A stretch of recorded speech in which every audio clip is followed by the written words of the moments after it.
Pumulya ang plano ng isang hinihinalang carnapper matapos matrap sa nanakawin sana niyang sports car. But why are you in my car? No, you can't get out. We calling the cops. Nagmakaawa sa may-ari ng kotse ang lalaki para tulungan siyang makalabas. Ayon sa may-ari ng kotse, pinarada niya ang kanyang sasakyan para bumili ng kape. Pero pagbalik niya, sinabihan siya ng parking attendant na may tao sa loob ng kanyang kotse. Agad na naaresto ang suspect na naharap sa burglary charges.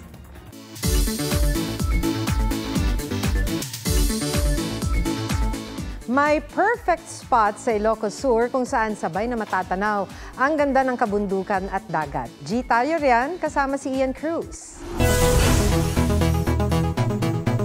Kung mapapadaan ka rito, sure nalilingon ka. Kabilangan na kasi ang nag-aabang sa'yo sa Ilocos Sur. Berdeng kabundukan, check. Asul na karagatan, check. Kaya sa mga mahilig mag-joyride, subukang mag-stopover dito sa Santa View Deck. Just pause for a moment and take a breather sa scenic view.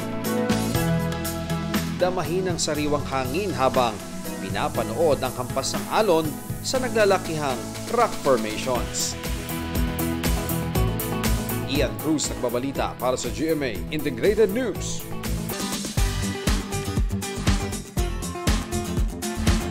Imbes na morning walk, pag-aabang sa tindero ng pandesal ang pinagkakaabalahan ng isang fur dad at kanyang pet dog.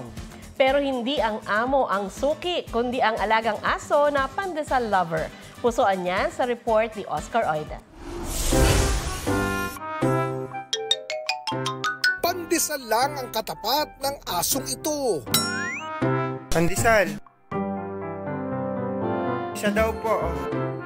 Bumingo na naman si Bingo, ang pet dog ni Dexter Agsalud, na hindi lang mahilig sa pandesal. Suki na rin ng pandesal vendor sa kanilang barangay na si Ate Gloria. Yan na si Ate Gloria. Ayan na. Bili ka dali. Bilis.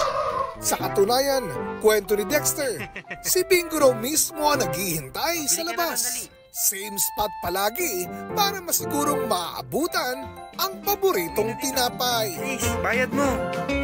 Ang bayad. Oscar Oida, nagbabalita para sa GMA Integrated News.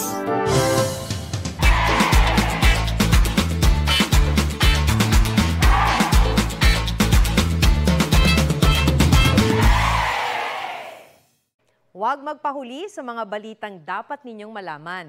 Mag-subscribe sa GMA Integrated News sa YouTube. Sa mga kapuso abroad, subaybayan nyo kami sa GMA Pinoy TV at sa www.gmanews.tv.